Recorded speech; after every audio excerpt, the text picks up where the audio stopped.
Еден од начините за да се подобри соработката со младинските невладини организации е креирање на многу повеќе активности и проекти кои што ќе бидат во интерес на младите, така да еден од приоритетите на Агенцијата за млади и спорт и мене како директор на оваа институција ќе биде во 2018 година креирање на многу проекти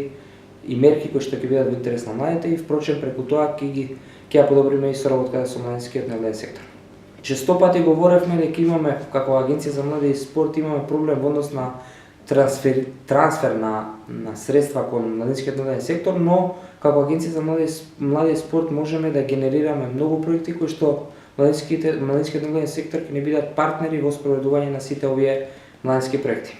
До сега имаме одлична соработка со сите владини институции. Впрочем, гаранцијата за младинската гаранција е нешто што ќе се спроведува во текот на оваа 2018 година. Таа е во соработка со Министерството за труд и социјална политика како носител на овој проект. Ние како Агенција за млади и спорт со сите оние проекти кои што ќе ги генерираме и креираме во 2018 година, имаме партнерски владини институции кои што ќе треба да ни бидат на некој начин партнер во имплементација на овие мерки.